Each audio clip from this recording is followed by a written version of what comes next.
Muy bien, bueno, buenos días. Y continuando con el programa del día de hoy, hoy tengo el gusto de presentarles al doctor José Ramón Valdés del Instituto Nacional de Astronomía, Óptica y Electrónica. Es un instituto conocido muy aquí en Puebla, y no solamente en Puebla, sino como parte particular de la, de la Universidad Iberoamericana Puebla. Tenemos siempre muchos convenios de colaboración con ellos, principalmente a través del doctor Eduardo Tepichín. Entonces, pues bueno, es un gusto recibir hoy al doctor José Ramón Valdés. Les platico brevemente del doctor. Tiene la licenciatura en Física y Matemáticas por parte del Instituto Superior Pedagógico de Lip- Lipiex en Rusia. Luego realizó la maestría en Ciencias en Astrofísica por el INAOE, y también tiene el doctorado en Ciencias en Astrofísica por el INAOE. Y bueno, tiene un par de líneas de investigación que aquí es la conexión AGN-StarBots y la síntesis de poblaciones estelares en galaxias tempranas en diferentes ambientes. Y hoy lo invitamos para que nos platique de asteroides cercanos a la Tierra, por qué es necesario estudiarlos.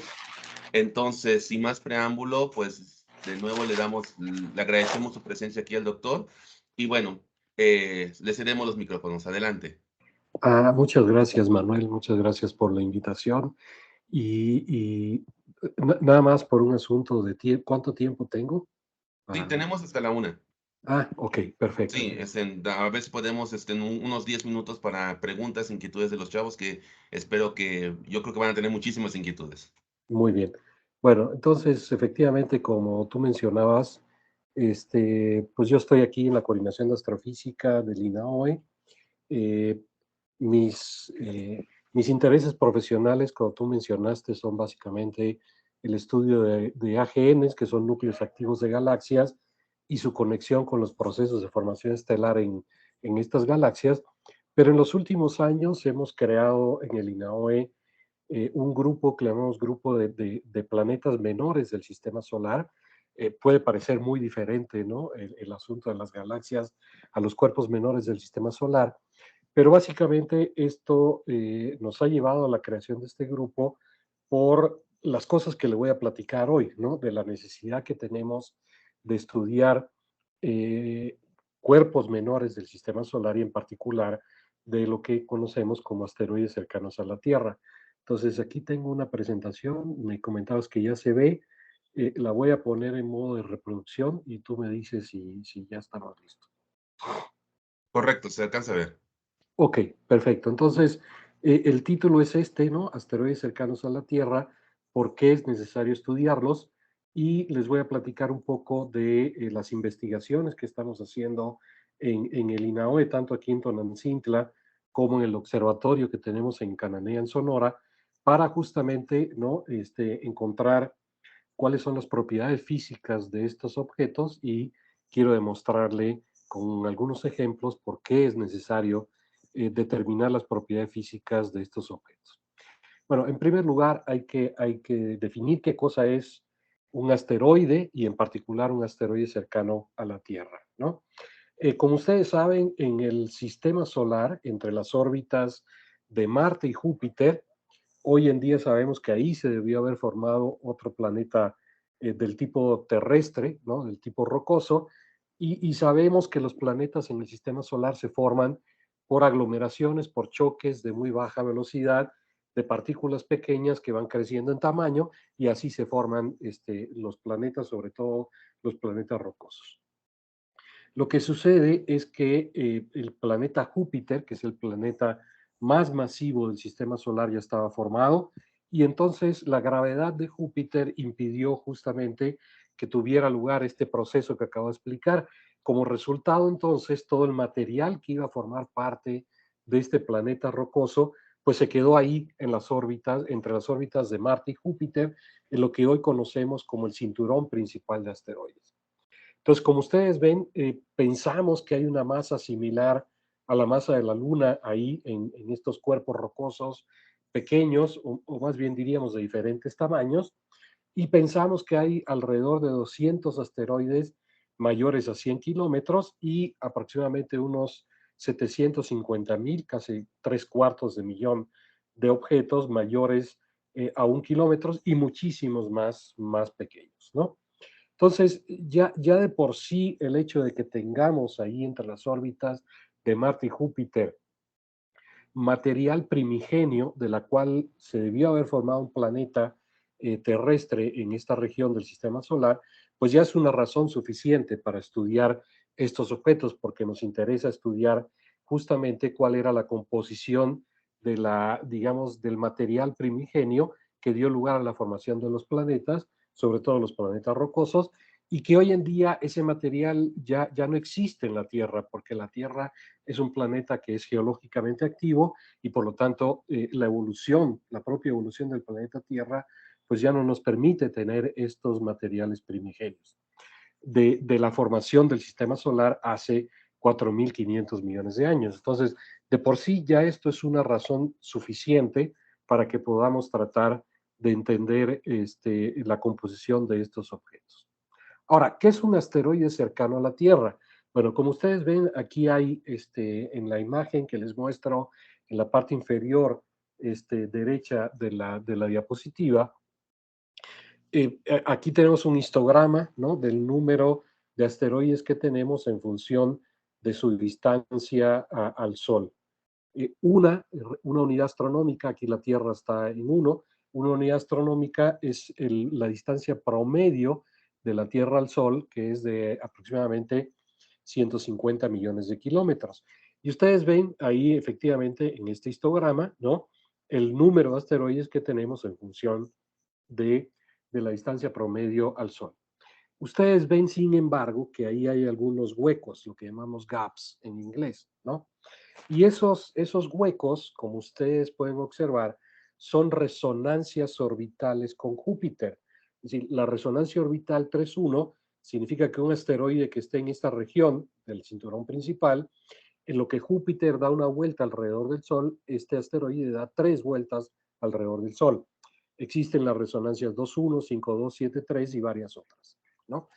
Y esta es una de las razones por las cuales un asteroide que se encuentra en esta región del cinturón de asteroide puede salir disparado por las interacciones gravitacionales, puede salir disparado del cinturón principal de asteroide y adquirir una nueva órbita alrededor del Sol.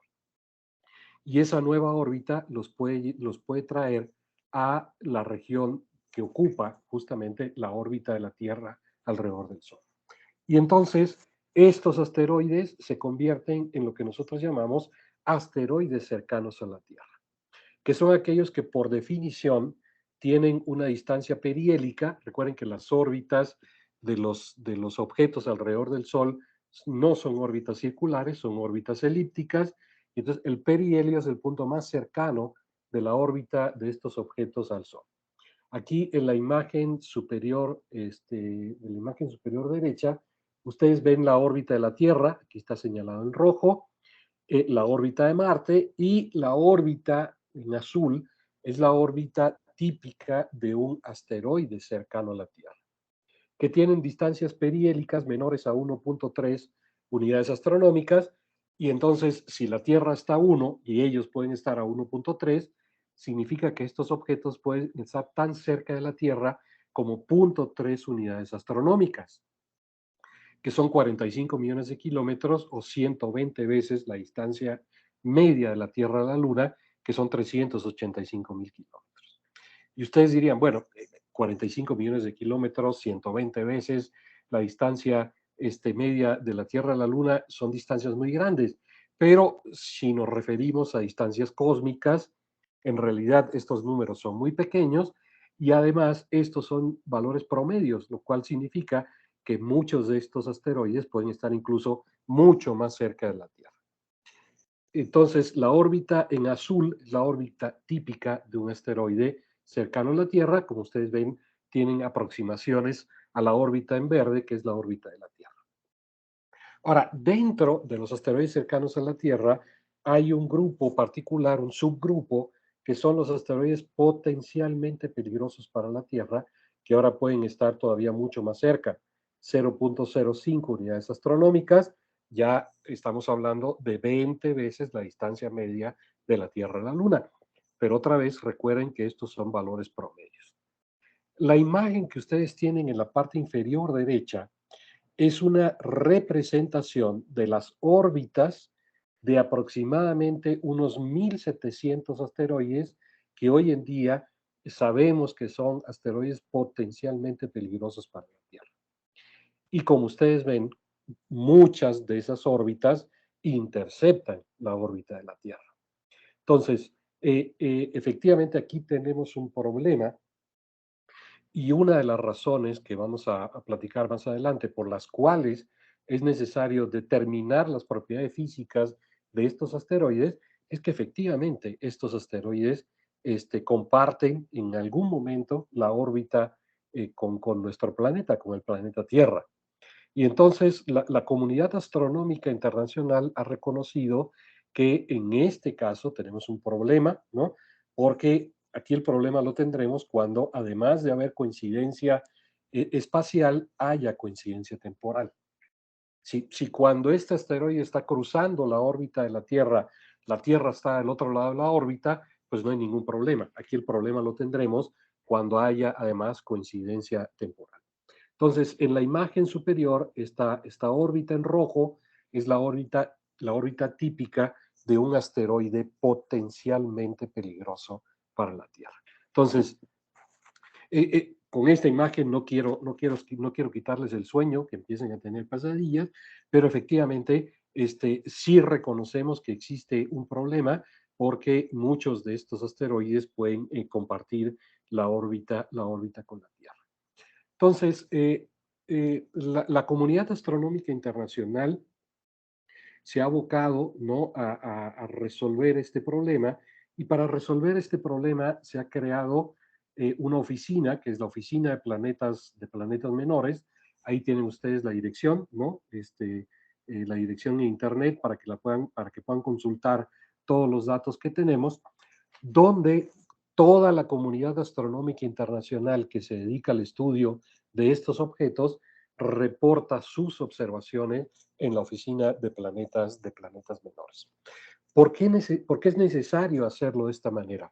Bueno, por dos razones fundamentales. Una, porque el número de asteroides, como ustedes ven, es muy grande, ¿no? Y necesitamos que cada vez haya más grupos, tanto de astrónomos profesionales como incluso astrónomos aficionados, que estén ayudando a encontrar los asteroides y a estudiar sus propiedades físicas. Y por otro lado, para poder calcular la probabilidad de que uno de estos asteroides en el futuro, cuando hablo del futuro, hablo de los próximos 100, 200 años, pueda entrar en una órbita de colisión con la Tierra, es necesario conocer muy bien los parámetros orbitales de estos asteroides. Y para conocer bien o para determinar con alta precisión los parámetros orbitales, necesitamos que todas las observaciones que se hagan se reporten a esta oficina. Porque si yo solamente trabajo con las observaciones que yo hago de asteroides y calculo una órbita solo con mis observaciones, evidentemente el tamaño de la órbita que estoy muestreando es muy pequeño y entonces la incertidumbre en la determinación de los parámetros orbitales va a ser muy grande. Pero si a las observaciones que yo hago se añaden las observaciones que hacen otros observadores alrededor del mundo, entonces vamos teniendo, digamos, pedazos de la órbita cada vez mayores, y entonces eso nos da la posibilidad de poder determinar con muy alta precisión efectivamente los parámetros orbitales. Y de eso depende que podamos calcular con mayor precisión la probabilidad de impacto de estos asteroides con la Tierra en el futuro. Entonces, los asteroides cercanos a la Tierra se clasifican en tres grandes grupos fundamentales, que son los asteroides del tipo Amor, del tipo Atenas y del tipo Apolo, como ustedes ven en esta imagen, básicamente por las propiedades de las órbitas que ustedes ven ahí señaladas en esta figura. En la imagen de la derecha les muestro las estadísticas que se encuentran en la página del Minor Planet Center En cuanto al número de asteroides que se han descubierto, y esta imagen, bueno, esta tabla es del día de hoy, es decir, está actualizada a las observaciones que se hicieron anoche, ¿no? Entonces, como ustedes ven, en este mes, en lo que vamos del mes, llevamos 24 nuevos asteroides cercanos a la Tierra descubiertos. En lo que vamos del año, ya estamos terminando el año, ¿no? Estamos digamos, a mediados de noviembre, digámoslo así. Hemos descubierto 2.672 asteroides y esta es la tasa de descubrimiento con la que estamos trabajando en los últimos años, ¿no? Cada año estamos descubriendo entre 2.500, 3.500 nuevos asteroides cercanos a la Tierra y en todo el tiempo en que lleva funcionando esta oficina de planetas menores, se han descubierto 30.503 asteroides cercanos a la Tierra. Y ustedes pudieran preguntar, bueno, este número, 30.503, es un número grande, es un número pequeño, ¿qué porcentaje de los asteroides cercanos a la Tierra que pensamos que existen los hemos descubierto? Y eso les voy a mostrar a continuación una imagen para que ustedes vean cuántos nos faltan todavía por descubrir, ¿no? Entonces, eh, bueno, qué tan frecuente han sido las colisiones en el sistema solar? Pues yo diría que han sido bastante frecuentes. Claro, hoy en día el sistema solar es mucho más ordenado y evidentemente las interacciones fueron o las colisiones fueron mucho más frecuentes en el pasado, pero eso no implica que no existan en el presente y no van a existir en el futuro. En realidad, la pregunta que se hace mucha gente es, ¿en el futuro nos va a pegar un asteroide, sí o no? Esa pregunta, la respuesta es muy sencilla. Sí nos va a pegar un asteroide en el futuro. Lo que tenemos que estar preparados para saber cuándo nos va a pegar un asteroide en el futuro y qué tipo de asteroide nos va a pegar en el futuro. Entonces, por ejemplo, en México tenemos un ejemplo muy claro, ¿no? Que es el cráter de Chicxulub, ahí en la península de Yucatán. Como ustedes ven, es un asteroide, fue un asteroide de aproximadamente 10 kilómetros de diámetro que impactó en esta región de la península de Yucatán y provocó un cráter de 180 kilómetros de diámetros y pensamos que haya sido el responsable de la extinción del 90% de las especies, no solamente de los dinosaurios, hace 65 millones de años. Por ejemplo, el cráter de Behringer, ¿no? Aquí en Estados Unidos está muy cercano también, es un cráter bastante joven, tiene unos 50.000 años y tiene un diámetro de un poco más de 1 kilómetro. Y en la imagen que ustedes tienen en la parte superior derecha, ahí tienen ustedes, ¿no? Una recopilación de los impactos, ¿no? Los sitios de impactos en la superficie de la Tierra.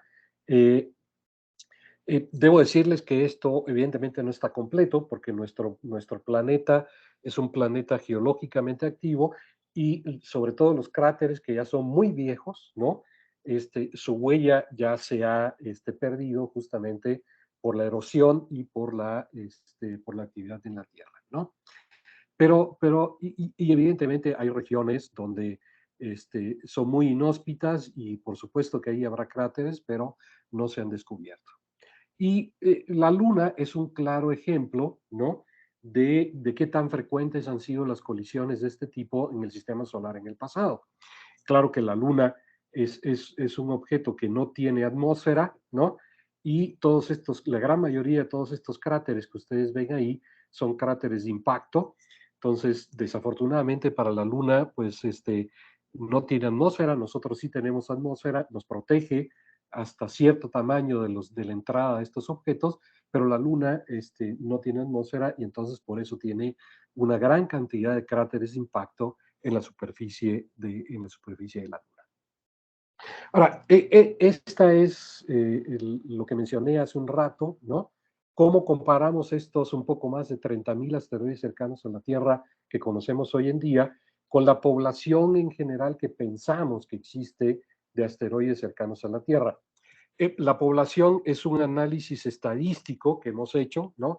Es un poco complicado, no voy a entrar en detalles en este momento, pero esta imagen que les estoy mostrando es, digamos, el estado del arte de lo que conocemos hoy en día de del número de asteroides cercanos a la Tierra. Fíjense, solamente de asteroides cercanos a la Tierra que deben existir en función de su tamaño.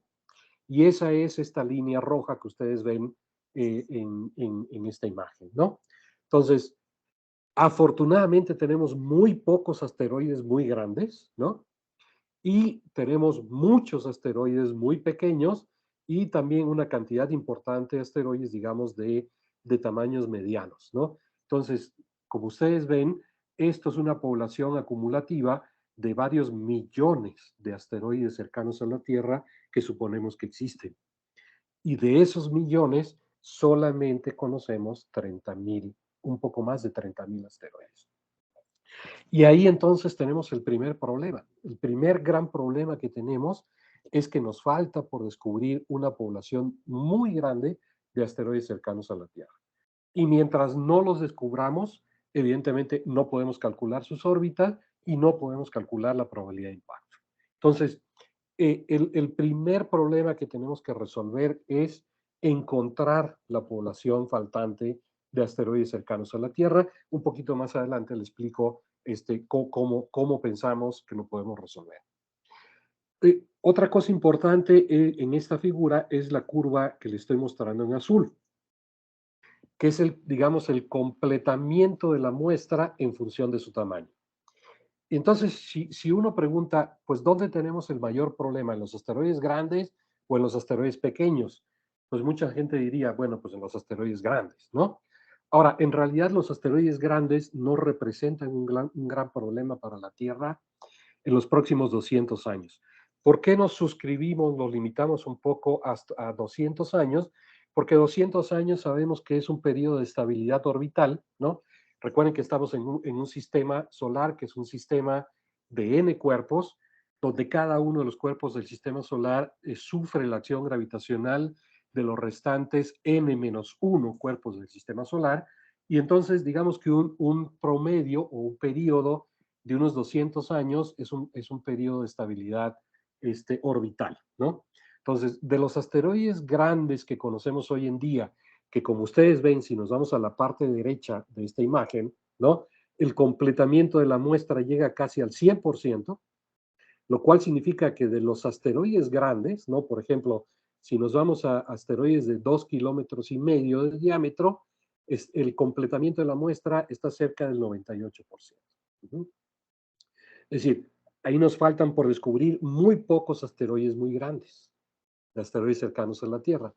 Y les puedo asegurar, para que ustedes duerman tranquilos hoy en la noche, que en los próximos 200 años, estos asteroides grandes conocidos, ninguno representa un peligro para la Tierra. Es decir, no hay ninguna posibilidad que estos asteroides grandes conocidos en los próximos 200 años entren en una órbita de colisión con la Tierra.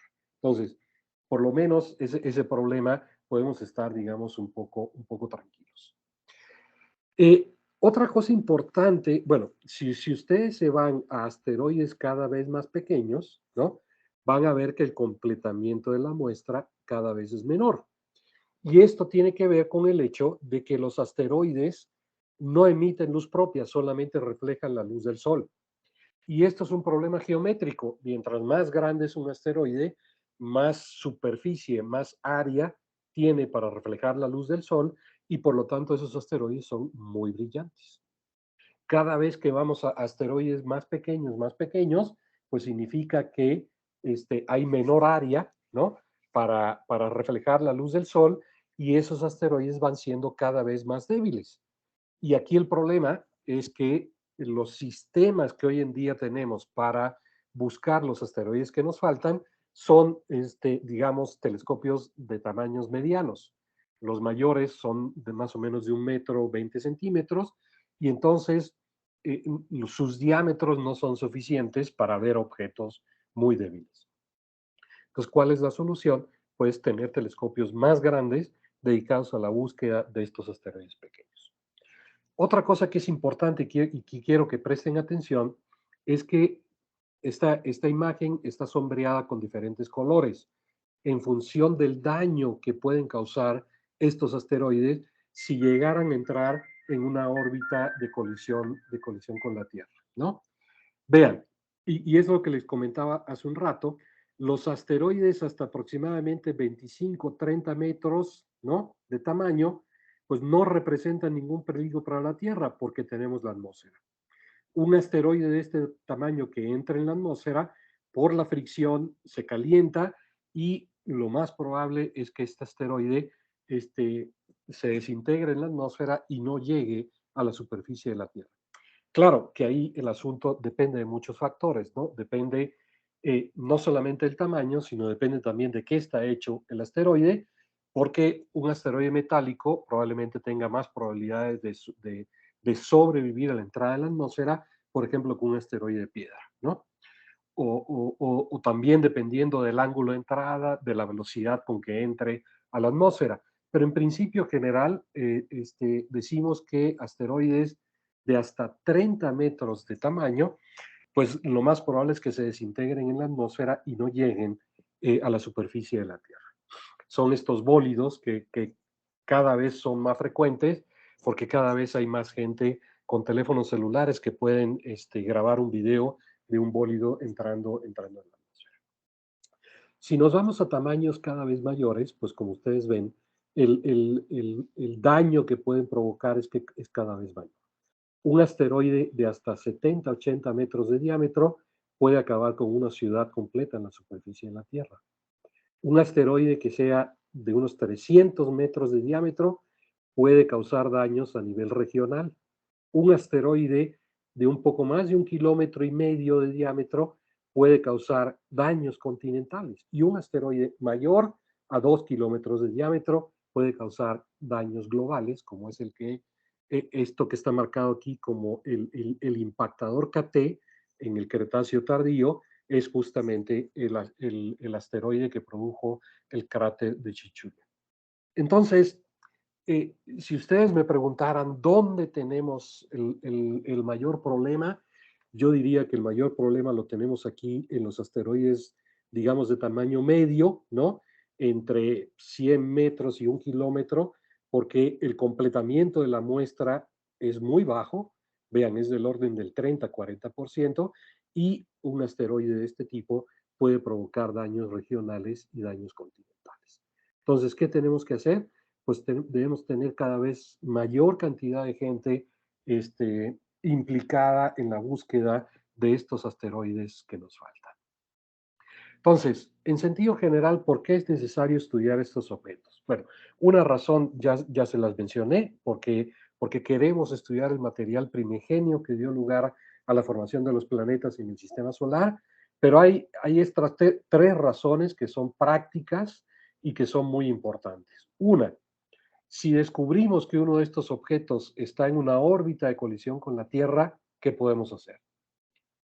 Y para esto necesitamos saber o determinar las propiedades físicas de estos asteroides, porque algo que les voy a platicar rápidamente y que seguramente ustedes siguieron de cerca hace un par de semanas, que fue la misión DART de la NASA contra un asteroide, pues para saber si alguna de las técnicas que llamamos de deflexión de asteroides funcionan o no, necesitamos saber cuáles son las propiedades físicas de este objeto.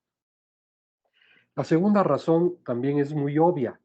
Si no podemos evitar la colisión, es decir, si estamos seguros que el tamaño del asteroide o que el tiempo que tenemos para reaccionar es muy poco y sabemos que las técnicas de deflexión no van a funcionar, entonces tenemos que estar preparados para establecer planes efectivos de mitigación de daños en la superficie de la Tierra.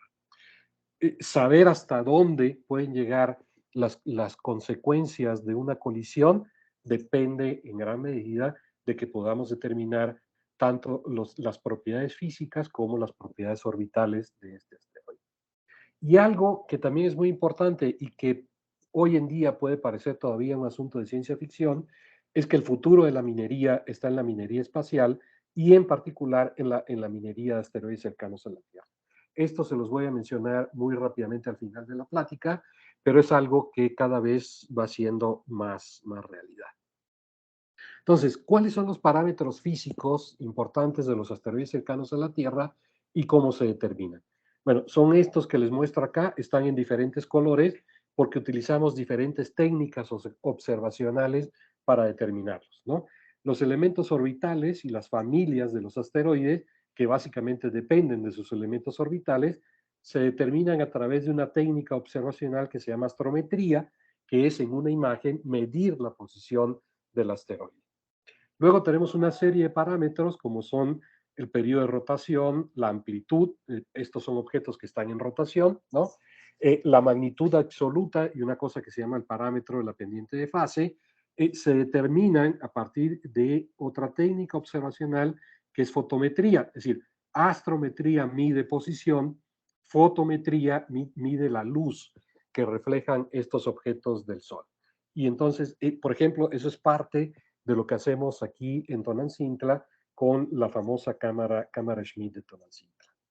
Luego hay otros parámetros como son, por ejemplo, la clase taxonómica, que depende en gran medida de la composición mineralógica superficial del asteroide, el albedo o el diámetro, que se pueden determinar a partir de otra técnica observacional que se llama espectroscopía, que le voy a mostrar lo que estamos haciendo en el Observatorio de Cananea. Y luego hay una serie de parámetros que están aquí en rojo, como es, por ejemplo, la elongación ecuatorial, el eje de rotación y la forma tridimensional que tiene el asteroide, que se determinan a partir de modelos, de aplicar modelos a las observaciones que hacemos. Entonces, bueno, y determinar estas tres, digamos, estas propiedades, tanto físicas como orbitales de los asteroides cercanos a la Tierra, nos permiten de alguna manera responder a las tres preguntas que hicimos anteriormente. Es decir, ¿qué vamos a hacer si uno de estos asteroides entra en una órbita de colisión? Si vamos a estar en condiciones de establecer planes efectivos de mitigación de daños en la Tierra y determinar cuáles van a ser los asteroides cercanos a la Tierra, que serían, por ejemplo, los objetos, o como se dice en inglés, los targets, ¿no? De las futuras misiones espaciales para asuntos de minería espacial. ¿Ok? Entonces, el primer problema, ¿qué vamos a hacer si uno de estos asteroides entra en una órbita de colisión con la Tierra? Y aquí lo que tenemos que hacer es tener muy claro si alguna de las técnicas de deflexión de asteroides van a funcionar con un asteroide en particular. ¿Qué es una técnica de deflexión? Bueno, es justamente lo que no hizo Bruce Willis en la película de Armageddon, si se recuerdan, ¿no? Lo que sucede es que se descubre un asteroide que viene en una órbita de colisión con la Tierra y se manda una nave espacial que pone una bomba en el asteroide y lo destruye. Eso justamente es lo que sabemos que no vamos a hacer en el futuro si hay algún asteroide que viene en una órbita de colisión con la Tierra. Lo que tenemos que hacer es probar alguna de las técnicas de deflexión de asteroides. Y por deflexión de asteroides lo que entendemos es modificar la velocidad orbital del asteroide. Ya les dije hace un ratito, el problema lo vamos a tener cuando además de que haya coincidencia espacial, haya coincidencia temporal. ¿Cómo evitamos la coincidencia temporal? Bueno, justamente lo que hizo DART hace un par de semanas, ¿no? Que es esta misión de la NASA, que es Double Asteroid Redirection Test, ¿no? Que forma parte a su vez de otra misión que se llama AIDA, ¿no? Que fue directamente este asteroide, esta nave espacial, lo que hizo fue literalmente impactarse sobre la superficie de un asteroide, en este caso el asteroide Dimorphos, que es un asteroide binario, ¿no?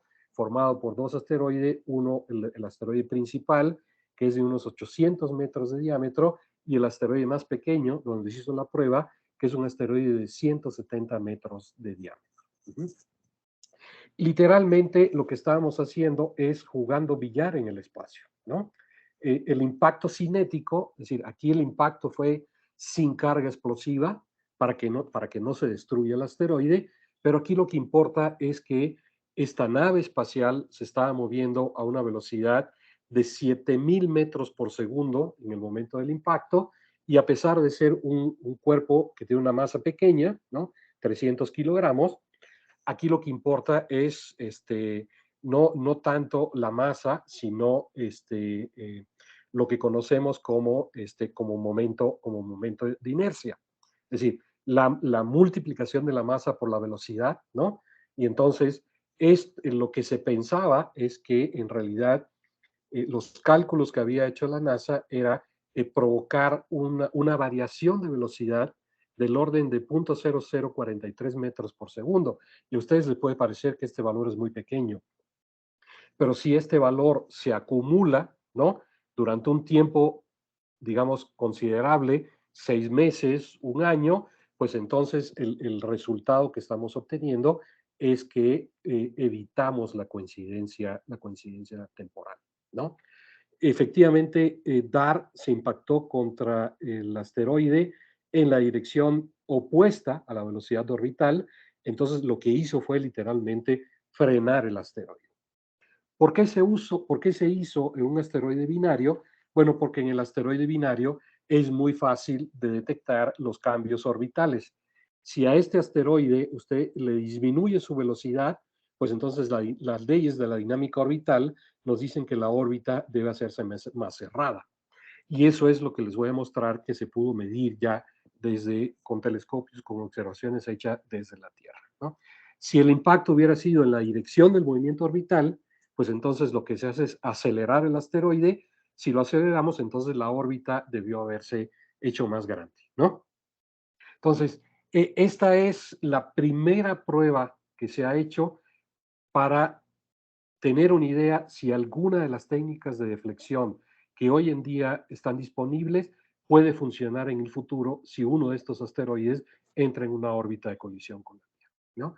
¿Cuál es la técnica? En este caso fue el impacto cinético, es decir, provocar un choque con el asteroide, pero sin carga explosiva, para que aquí el momento de inercia de la nave espacial se transmita a la velocidad orbital del asteroide. Aquí ya les quiero mostrar algunas de los resultados, ¿no? Estas son dos imágenes del asteroide tomadas con la cámara que iba a bordo de DART, ¿no? La imagen de la derecha es la última imagen que se tomó. Recuerden que esto se estaba moviendo a 7,000 metros por segundo, es decir, 7 kilómetros por segundo, ¿no? Entonces, esta imagen de la derecha fue tomada a una distancia de 7 kilómetros del asteroide. La siguiente imagen ya no se pudo tomar porque es en el momento del impacto, ¿no? Imágenes también tomadas con telescopios espaciales, tanto con el telescopio Hubble como con el telescopio Webb, ¿no? Las del telescopio Hubble tomadas en la parte visible del espectro, las del telescopio Webb tomadas en la parte del infrarrojo cercano, y aquí están los resultados, ¿sí? Y esto nos debe dar mucha tranquilidad. Observaciones que ya se han hecho desde telescopios terrestres nos han permitido determinar que el periodo orbital del satélite alrededor del asteroide principal se modificó en 32 minutos, acortando el periodo inicial antes del impacto, que era de 11 horas con 55 minutos, se redujo a 11 horas con 23 minutos. Es decir, el error es de aproximadamente unos 2 minutos, porque hay que utilizar, evidentemente, modelos para poder determinar el periodo de traslación del asteroide más pequeño alrededor del asteroide principal, ¿no? Y los cálculos que había hecho la NASA era que el cambio que se iba a provocar en la órbita del asteroide era de 73 segundos. Sin embargo, el trancazo que se le dio lo modificó en 32 minutos. Esto significa que el experimento superó el nivel mínimo de éxito en más de 25 veces. Entonces, esto nos está diciendo que al menos para asteroides del orden de 150, 160, 170 metros, pues la técnica de deflexión de asteroides funciona para provocar un cambio en el movimiento orbital que sea lo suficientemente importante para poder evitar una colisión. El segundo problema, ¿no? El segundo problema lo tenemos también muy bien definido. Se conoce muy bien la física de los impactos. Sabemos con el problema que nos estamos enfrentando. Voy a ir un poco más rápido porque ya no tengo mucho tiempo, ¿no? ¿Cuáles son las consecuencias de un impacto de este tipo en la superficie de la Tierra? Pero la física del impacto, otra vez, depende de conocer en buena medida los parámetros físicos y los parámetros orbitales de estos asteroides. Entonces, esta es la segunda razón por la cual necesitamos estudiar estos asteroides. Aquí nada más para que ustedes tengan una idea de lo que hubiese ocurrido si un asteroide como Dimorphos, que es un asteroide de 170 metros de diámetro, hubiera impactado la superficie de la Tierra. Aquí uno de 90 metros, un poquito más pequeño, uno de 370 metros, un poquito más grande. El de 90 metros hubiera provocado un cráter de 1.16 kilómetros, el de 370 metros hubiera provocado un cráter casi de 6 kilómetros en la superficie de la Tierra. Entonces, la física del impacto se conoce muy bien. Entonces, para poder establecer planes de mitigación de daños efectivos, pues no tenemos de otra. Tenemos que conocer las propiedades físicas y las propiedades orbitales de estos asteroides. Entonces, esto es lo que nos ha pedido la comunidad astronómica internacional y en particular la Oficina de Defensa Planetaria que tenemos que hacer. Tenemos que encontrar los asteroides que nos faltan, tenemos que caracterizarlos desde el punto de vista orbital, tenemos que caracterizarlo desde el punto de vista físico para que si conocemos todo esto podamos evaluar si alguna de las técnicas de deflexión de asteroides, que son varias, solo les mencioné el impacto cinético, puedan funcionar o no. Entonces, ¿cómo resolvemos este primer caso? Es decir, hay una serie de sistemas observacionales en la superficie de la Tierra que están dedicados única y exclusivamente a la búsqueda de los asteroides cercanos a la Tierra que nos faltan. Aquí les muestro nada más algunos. Pan-STARRS, que es un sistema de 4 telescopios de 1.2 metros de diámetro.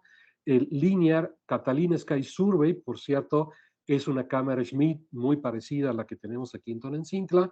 E incluso ya hay misiones espaciales como la misión WISE, que es un satélite que trabaja en longitudes de onda del infrarrojo medio, que tiene una parte de la misión dedicada a lo que se conoce como NEOWISE para buscar los asteroides que nos faltan. Como les decía, aquí cuál es el problema que tenemos. Todos estos telescopios son pequeños, entonces ya está en construcción en Chile un telescopio que se va a llamar el telescopio sinóptico, que es un telescopio de 8 metros de diámetro que va a estar dedicado también a la búsqueda de este tipo de asteroides. Entonces, pensamos que este telescopio puede estar entrando en funcionamiento a finales del 25, inicios del 26, y seguramente este telescopio va a incrementar de manera drástica, dramática, el número de asteroides cercanos a la Tierra que vamos a conocer, y entonces esa gráfica que ustedes vieron en azul, que es el completamiento de la muestra, seguramente va a crecer muchísimo y se va a pegar mucho al azul, que es el número de asteroides que conocemos en función de tamaño. Porque tener un telescopio de 8 metros de diámetro dedicado a esto, justamente nos va a permitir encontrar los asteroides pequeños que estos que estos telescopios pequeños no pueden ver porque son objetos muy débiles. Muy rápidamente les quería comentar qué es lo que estamos haciendo en el INAOE. En el INAOE estamos participando no en esta tarea de encontrar los asteroides que faltan, sino en la segunda tarea, que es caracterizar los asteroides que se conocen desde el punto de vista físico. Estamos utilizando la histórica cámara Schmidt que tenemos aquí en Tonantzintla, un telescopio que se inauguró en febrero de 1942, es decir, cumplió 80 años este año, y que lo seguimos utilizando, claro, con detectores modernos, con nuevas técnicas observacionales, para construir lo que se llama la curva de luz de los asteroides cercanos a la Tierra. Y aquí les pongo tres ejemplos nada más, ¿no? Por ejemplo, Herberta, Reginita y Minamioda, que son tres asteroides que observamos acá, que determinamos su periodo de rotación, porque hagan de cuenta ustedes que tenemos un asteroide, un objeto irregular que además está en rotación, ¿no? Entonces, como es un objeto irregular, al estar en rotación va cambiando constantemente el área del asteroide que está reflejando la luz del Sol y por lo tanto cambia la luz del asteroide. Y eso se refleja en esta cosa que llamamos curvas de luz, ¿no? Otra cosa que estamos haciendo en el INAOE es que se puede aplicar una cosa que se llama el método de inversión de la curva de luz. Recuerden de la diapositiva anterior, hay ciertos parámetros que ahí estaban en rojo porque se determinan a partir de la aplicación de modelos. Bueno, justamente el método de inversión de la curva de luz es tratar de encontrar cuál es la forma tridimensional de un asteroide que pueda, digamos, reproducir las curvas de luz que nosotros hemos observado de un asteroide en diferentes oposiciones de este asteroide con respecto a la Tierra y al Sol. Y entonces, por ejemplo, estos son, les pongo solamente 4 ejemplos de algunas tesis de estudiantes que estamos haciendo acá en el INAOE, tesis de maestría, por ejemplo, donde aplicando el método de inversión de la curva de luz, podemos tener una idea de la forma tridimensional de estos asteroides. Lo otro que estamos haciendo es en Cananea, en el Observatorio de Cananea, en Sonora, estamos ahora utilizando este telescopio que ustedes ven acá, que es un telescopio de 2 metros de diámetro y el instrumento que ustedes ven colocado ahí en el telescopio es un espectrógrafo que nos permite hacer espectroscopía de estos objetos y determinar lo que llamamos clases taxonómicas, que como les mencioné, tiene que ver con la composición mineralógica superficial de los asteroides. En este proyecto estamos trabajando, digamos, en los últimos 5 años y como ustedes ven, tenemos observados más de 350 asteroides cercanos a la Tierra aquí en el Observatorio de Cananea, más de 250 asteroides de la familia Flora. La familia Flora es muy importante porque es una familia que por sus parámetros orbitales está muy cerca de uno de estos huecos de resonancias orbitales. Entonces, hay una alta probabilidad de que estos asteroides de la familia Flora en un futuro se conviertan en asteroides cercanos a la Tierra. Recientemente hemos comenzado el estudio de asteroides de 2 familias, en particular Minerva, llevamos 55 objetos de esta familia observadas, e Ino, llevamos 10 objetos, que son familias con posible origen diferenciado, y esto tiene que ver con el hecho de que los asteroides muy grandes eh, tienen una estructura interna, digamos, parecida a los planetas terrestres, y si estos asteroides grandes en el pasado sufrieron un evento de colisión y se rompieron, entonces ahí esos pedazos están compartiendo la órbita, pero hay diferentes tipos de asteroides porque no es lo mismo la composición superficial, la composición del manto y la composición del núcleo del asteroide. Entonces tienen un posible origen diferenciado en este sentido y en particular estas 2 familias hemos comenzado a estudiarlas. Entonces, estos espectros ahorita los estamos reduciendo. Hay estudiantes nuestros que están trabajando para producir la clasificación taxonómica de estos asteroides y estamos tratando de aplicar diferentes algoritmos, sobre todo de machine learning, para mejorar los procesos de clasificación para obtener las clases taxonómicas de estos objetos. Y por último, les quiero platicar un poco sobre la minería espacial, ¿no? Los asteroides los dividimos en 3 grandes grupos: asteroides de tipo C, que son asteroides carbonáceos; asteroides de tipo S, que son asteroides de silicatos y asteroides rocosos; y asteroides de tipo M, que son asteroides metálicos. La gran mayoría de los asteroides son de tipo C, el 75% de los asteroides son de tipo C, el 10% son asteroides metálicos y el 17% son asteroides de tipo rocoso. Y aquí solamente para que ustedes tengan una idea, un asteroide de tipo C de 100 metros de diámetro tiene aproximadamente 2 millones de toneladas que pueden ser extraídas de este tipo de asteroides. ¿Qué tiene un asteroide, por ejemplo, carbonáceo? Pues el asteroide carbonáceo tiene agua. Y sabemos que el agua es una de las cuestiones más críticas y más importantes para resolver en el futuro de la exploración espacial. Por ejemplo, los asteroides metálicos son muy importantes porque en la Tierra nos estamos acabando efectivamente los recursos minerales que tenemos y cualquiera de estos asteroides tiene mayor cantidad de minerales que los que nos quedan en la superficie de la Tierra. Hay ahí, por ejemplo, algunos cálculos que dicen que en los próximos 50 años ya vamos a tener un agotamiento muy importante de las reservas minerales que tenemos en la Tierra. No por gusto, en 50 años se ha calculado el hecho de que la minería espacial y en particular la minería sobre asteroides cercanos a la Tierra ya sea una realidad. Entonces tenemos todos estos metales preciosos que hoy en día los utilizamos mucho en la industria, sobre todo en la industria de semiconductores en la Tierra, ¿no? Y que cada vez vamos a tener menos, ¿no? Tenemos todos estos metales industriales que son muy importantes para el asunto de la colonización de la Luna, de Marte en el futuro, y sobre todo, por ejemplo, estos asteroides, como los asteroides carbonáceos, que tienen mucha agua. Si la molécula de agua la disociamos, ¿no? Lo que tenemos es hidrógeno y oxígeno. Hidrógeno y oxígeno son combustibles.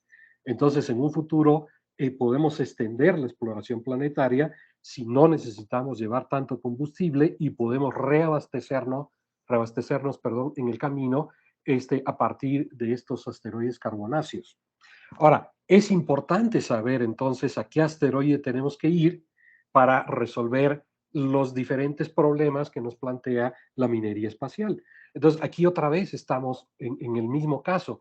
Necesitamos conocer cuáles son las propiedades físicas de los asteroides para saber entonces, porque si queremos estudiar, si queremos encontrar agua y nos vamos a un asteroide metálico, pues ya la regamos. Al contrario, si lo que queremos encontrar agua y nos vamos a un asteroide metálico, pues entonces la estamos regando también. Entonces, en este sentido también es muy importante poder determinar propiedades físicas de estos asteroides para establecer con claridad cuáles son los asteroides que tienen que ser los targets de las futuras misiones espaciales, dependiendo de lo que queramos resolver.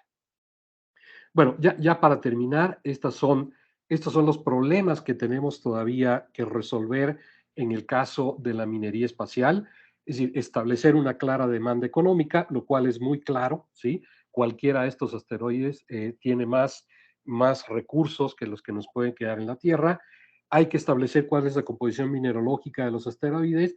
Hay que resolver el problema de la astrodinámica y la propulsión y hay que resolver el problema de la tecnología de la minería que vamos a utilizar en los asteroides. Y por supuesto, problemas futuros que pueden salir y que pueden surgir en la cuestión de la exploración espacial. Ya hay empresas que están trabajando en este sentido. Entonces, por ejemplo, Planetary Resources, Deep Space Industry y Moon Express son 3 industrias que ya hoy en día están trabajando en tratar de resolver estos problemas. Queda un problema muy importante por resolver y es el problema jurídico, pero bueno, no vamos a entrar en esos asuntos en este momento. Entonces, la minería espacial es ciencia ficción o una realidad cercana. Pues yo diría que en este momento estamos dando los primeros pasos y hay por ahí ya algunas estimaciones de que en las próximas 5 décadas ya vamos a estar trabajando en cuestiones de resolverlos, de tener una respuesta a los problemas que hoy en día nos ha planteado la minería espacial y en particular la minería en asteroides cercanos a la Tierra. Entonces, bueno, aquí termino. Y si tienen algunas preguntas, pues con mucho gusto trataremos de resolverlas. Muchas gracias. Muchas gracias, doctor José Ramón. No sé, chavos, público en general, quisieran preguntarle algo específico a nuestro expositor. ¿Alguna inquietud? ¿Van a dormir bien esta noche? No sé. Espero que sí, espero que duerman con tranquilidad. Bueno, yo sí tengo bueno, un par de preguntas. Esta cuestión de la minería espacial, eh, ¿cómo qué tipo de problemas futuros podrían verse? No, bueno, claro, estamos hablando ya quizás con cuestiones ya más imaginativas, pero no sé si no sé, algún evento que pueda suceder que se vaya a un asteroide y que mueva y a otro que no era peligroso y lo vuelva peligroso. ¿Cuál sería ese tipo de problemas futuros que nos podríamos encontrar? Bueno, uno de los problemas que todavía no tiene solución es cómo se va a hacer la minería, ¿sí? ¿Qué podríamos hacer? Si es un asteroide lo suficientemente pequeño, podríamos ir al asteroide, ¿no? Y moverlo a una órbita, y aquí hay dos opciones. Lo movemos a una órbita alrededor de la Tierra o lo movemos a una órbita alrededor de la Luna. Se supone que la exploración lunar es algo que vamos a tener resuelto en los próximos años, ¿no? Ujú. Con todo este incremento de recursos para hacer la exploración lunar.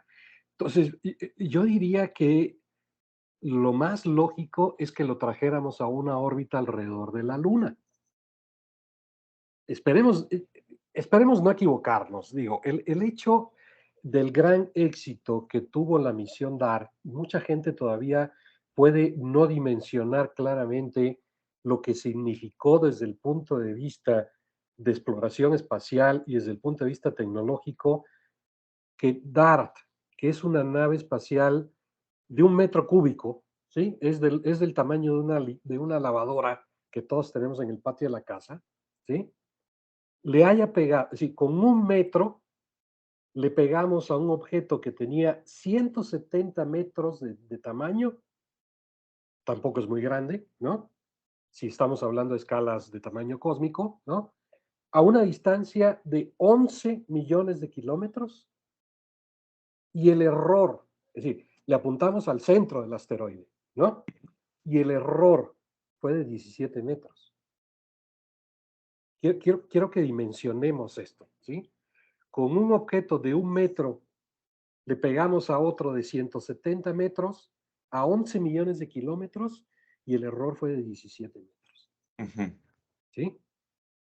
Y si ya podemos imaginarnos esos, nos podemos dar una clara idea de que el problema de la dinámica espacial hoy en día lo tenemos resuelto. Es De decir, la acuerdo. exploración espacial es un problema que tenemos resuelto. Ujú. Entonces, yo casi estoy confiado de que si traemos un asteroide a una órbita cercana a la Tierra, no nos vamos a equivocar y el asteroide nos va a caer encima, De ¿sí? acuerdo. Pero más vale, ¿no? Pues lo podemos Ujú. poner en órbita alrededor de la Luna, ¿no? Y Ok. es muy fácil será muy fácil ir a la Luna, y entonces, si pasa algo, pues el asteroide va a caer sobre la superficie de la Luna, ¿no? De acuerdo. Entonces, esa es una, ¿no? Es ir al asteroide, moverlo, claro, que necesariamente no sería un asteroide muy grande, ¿no? Moverlo a una órbita alrededor de la Tierra, a una órbita alrededor de la Luna, y aquí hacer la minería. Lo otro sería ir al asteroide, hacer allá la minería, ¿no? Y traer los recursos a la Tierra, ¿sí? Ahora, eso va a ser fundamental, porque en 50 años ya no vamos a tener recursos minerales para extraer en la Tierra. Es decir, la minería en la Tierra se va a acabar en los próximos 50 años. Ya no vamos a tener, digo, seguramente quedarán, pero muy profundo, y entonces será muy complicado extraerlo, ¿no? Entonces, ese es el problema, es decir, hay una serie de industrias que se están desarrollando en los últimos tiempos, ¿no?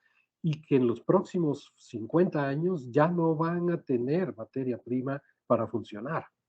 Entonces, ¿de dónde o ya no seguimos con ese desarrollo tecnológico o tendremos que traerlo de otro lugar? ¿De dónde lo vamos a tener que traer? Lo vamos a tener que traer de los asteroides. De acuerdo. Muy bien. Y el asunto de la exploración espacial, ¿no? Digamos, a cuerpos cada vez más distantes, tiene que ver con dos factores fundamentales, es decir, cuánta agua vamos a necesitar y cuánto combustible vamos a necesitar. Es decir, el precio de las misiones espaciales se hace caro porque la carga, es lo que llamamos la carga útil, ¿no? Parte de la carga útil tiene que ser agua y tiene que ser combustible. Si ese problema lo podemos resolver en el camino, ¿no? Si queremos ir a, no sé, a Júpiter, a Saturno, ¿no? Y en el camino intersectamos un asteroide y ahí sacamos agua y sacamos oxígeno y sacamos hidrógeno que nos pueden servir como combustible, pues entonces estamos abaratando de una manera muy importante la exploración espacial en el futuro. Entonces, ese es el futuro de la minería espacial. Muy bien, muchas gracias. No sé si alguien más quisiera preguntar algo de los alumnos, del público en general. Bueno, pues si no, pues de nuevo, muchísimas gracias, doctor. Ya luego le haremos llegar en su reconocimiento. Muchísimas gracias por aceptar la invitación y pues continuamos con nuestro programa el día de hoy. Pues muchas gracias. Solo nada más para comentarles, las puertas del INAO están abiertas. Cualquiera de ustedes, cualquiera de los estudiantes que se interesen en todos estos proyectos, pues aquí estamos, los recibimos con mucho gusto en el INAO. Muchas gracias. Muchísimas gracias. Continuamos con el programa.